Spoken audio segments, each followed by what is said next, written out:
Hello you guys, welcome back to my channel. If you're new here, my name is Michaela.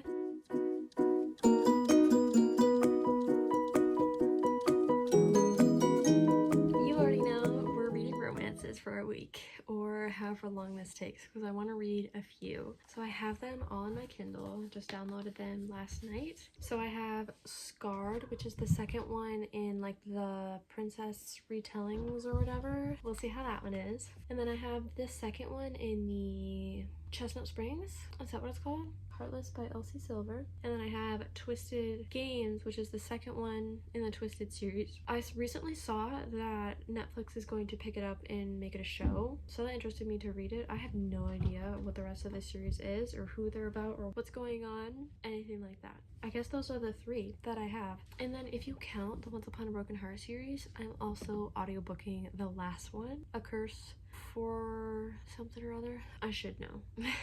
Anyways, those are the three books. I really don't know which one I want to start with. I think probably Scarred. So if you know nothing about this series, it's like retellings of the Disney princesses, villains, princes, all that, the stories. So in this one, it's based off, loosely, The Lion King. So the Never After series, that's what it's called. So this one is about Tristan and Sarah. Oh, there is a playlist as well. Interesting. And then it has a link probably to Spotify for the freaks, the misfits, the bullied, the loners, the insecure, the damaged. You are worthy, you are warriors. That's cute. And then a quote by William Shakespeare's poem, story, whatever you want to call it, Hamlet. I don't know what the technical term is for it, so please, I just read those to read them in school. So the quote is, "Doubt thou that the stars are fire, doubt thou that the sun doth move, doubt truth to be a liar, but never doubt that I love." Oh, it has a map of Gloria Terra. So there's Shadowlands, Northern Border, Saxon, Silva, Campestria, Solta, and then Vita Ocean. That's cool that it has a map. Okay. Author's note. So a slow burn, fractured fairy tale, not fantasy or a retelling. So the main character is a villain. If you're looking for a safe read, you will not find it in these pages. So basically the villain gets the guy instead of the princess. I highly prefer for you to go in blind. I will. Okay, so then prologue, and it has like a lion on a shield with a crown above it and two swords. I'm so interested. Okay, I might read this for a little bit. I might have some ice cream. It is 8:41. Felicity is in bed. Scott is working out. So I have time to myself, all to myself. I'm excited. I might turn on like a cozy fireplace thing on the TV. Who knows what I could do. I will probably check in every 25% and let you know how it's going. So I will see you once I reach 25%.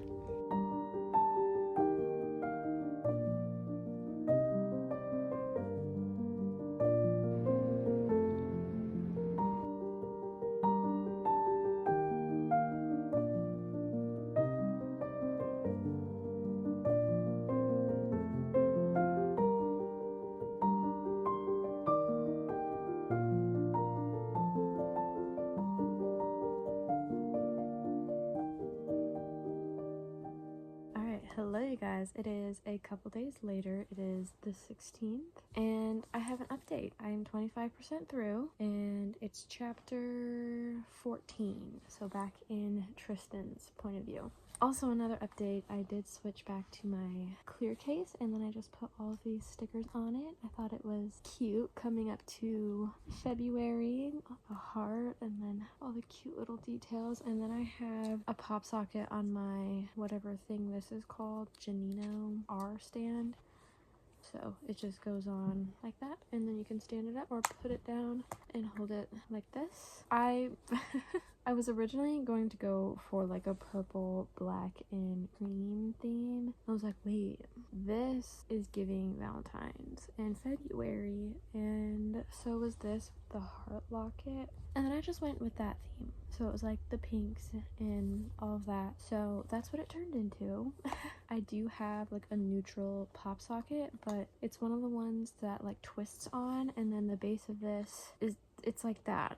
So I don't know if that makes a difference in taking it off, but I think I've tried to take this off before and it was a no-go. But anyways, thoughts on the book so far. I went into this completely blind, except knowing that it was a Lion King vibe. So basically the guy Tristan, he's Scar, and then the king is Michael, and then they're the Fossa or Fasa, I'm guessing Fossa family, and then the other family, I forget their last name, sent one of their women, I don't really know, but her name is Sarah, and she's supposed to marry Michael, but her and Tristan start to have encounters in the castle, and yeah, I don't really know. There's also a rebel group, so it's kind of giving like Scar leading the hyenas type of thing. And also, I did not know this takes place in 1910. I don't know if I gave that in the update before, but I had no idea.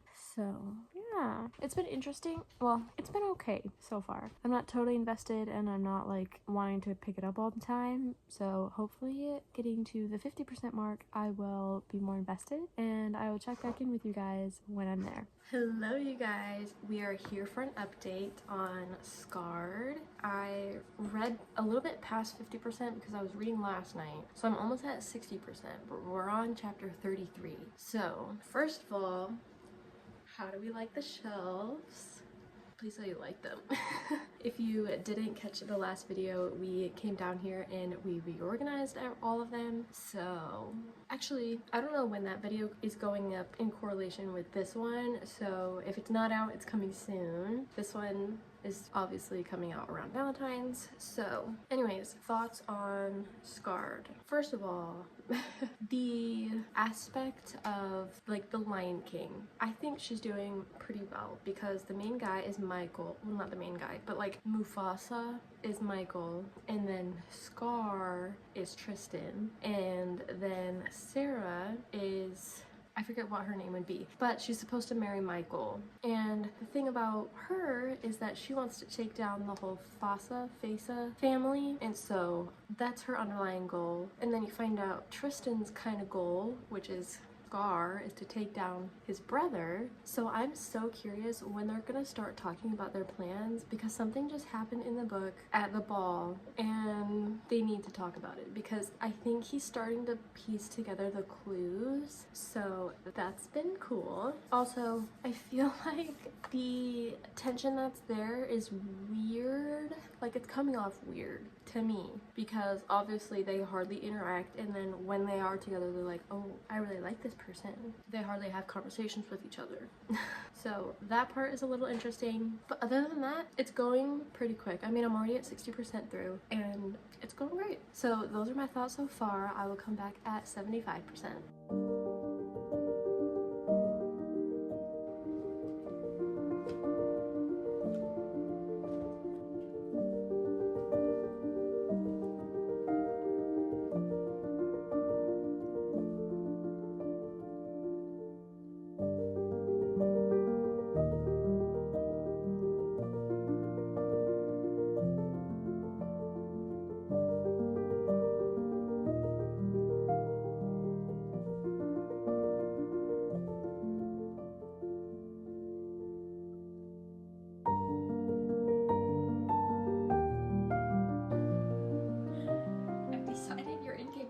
Having an actual conversation. All you do is ask question after question. One thing I like about reading it on the Kindle is that when he speaks in French, I can just highlight it and then translation tells me what he says. He's telling her the memory of when he got his scar and his brother being so mean to him.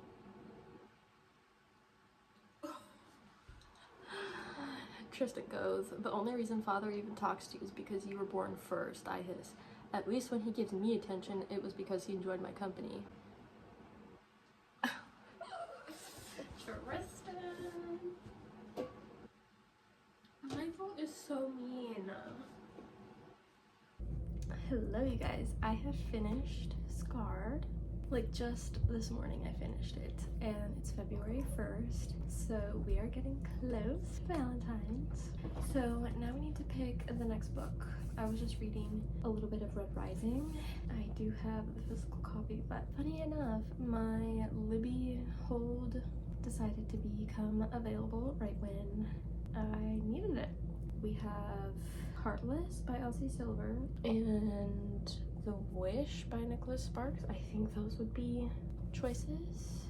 I don't know about Belladonna. I really don't know. And then everything else I have is more fantasy. Between The Wish and Heartless, I want to know what the backstory is. Okay, so this one it's 1996, and it's the year that changed everything for Maggie Dawes. Sent away at 16 to live with an aunt she barely knew in Ocracoke, a remote village on North Carolina's Outer Banks, she could only think of the friends and family she left behind. Until she met Bryce Trickett, one of the few teenagers on the island. Handsome, genuine, and newly admitted to West Point, Bryce showed her how much there was to love about the windswept beach town and introduced her to photography, a passion that would define the rest of her life. Then it skips all the way to 2019. She's a renowned travel photographer. She splits her time between running a successful gallery in New York and photographing remote locations around the world. But this year, she unexpectedly grounded over Christmas, struggling to come to terms with a sobering medical diagnosis. Increasingly dependent on a young assistant, she finds herself becoming close to him. As they count down the last days of the season together, she begins to tell him the story of another Christmas decades earlier and the love that set her on the course she could never have imagined. That sounds cute. Just like her telling this assistant about the first love she had. I don't know. Sounds cute. Then we have Heartless. Working as a nanny for the world's grumpiest single dad could have been simple, except I can't keep my eyes off him and he can't keep his hands off me. Cade Eaton is 13 years older than I am and barely looks my way until I get him into the hot tub one night for a game of truth or dare. Okay, I think not. I really don't think I'm gonna continue the Elsie Silver, what's it called? Chestnut Springs series. So I think I'm going to go with The Wish.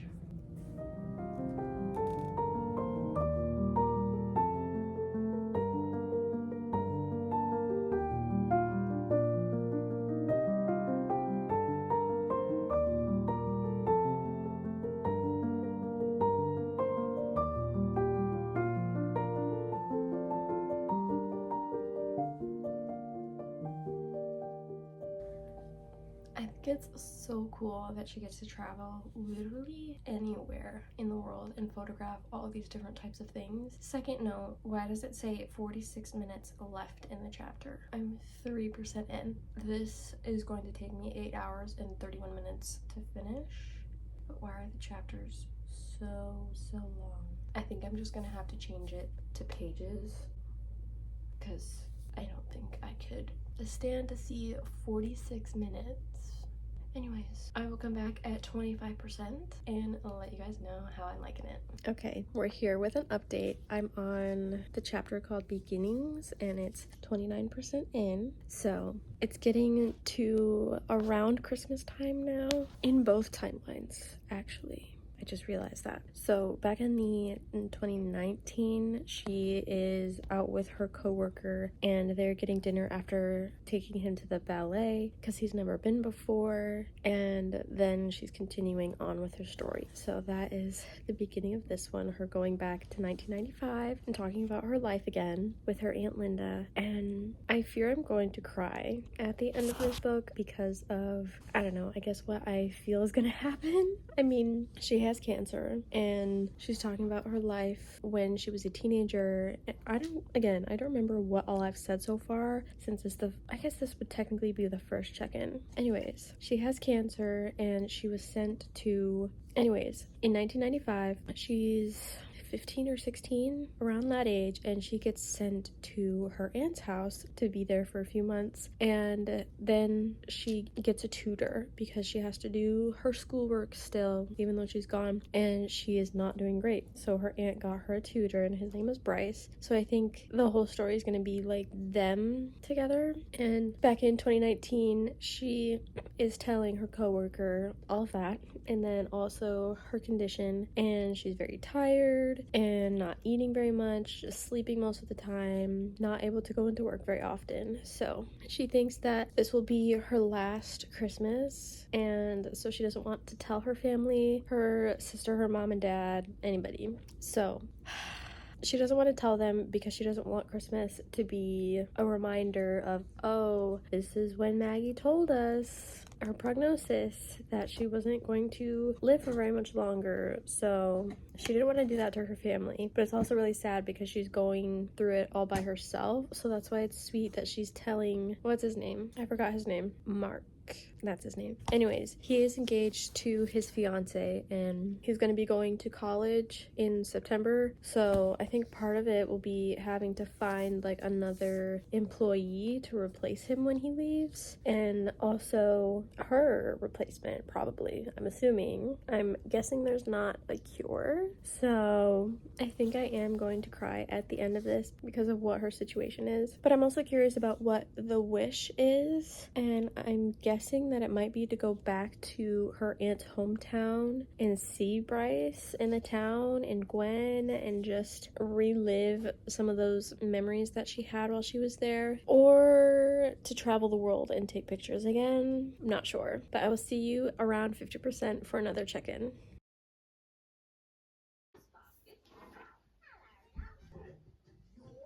So I just finished The Wish, and there were definitely tears involved.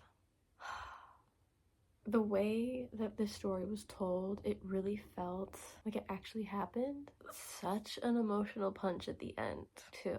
And the relationship that she builds with Mark, wonderful. I think this will be 5. I know I didn't read it fast, but every time I picked it up, I'm so engrossed in the story and what's going on, what's happening. Really, really invested, especially in the characters. It's very emotional. I highly recommend The Wish. Now, I need to close out this video. You wanna say hi? Louis is here as well. Hello, big boy.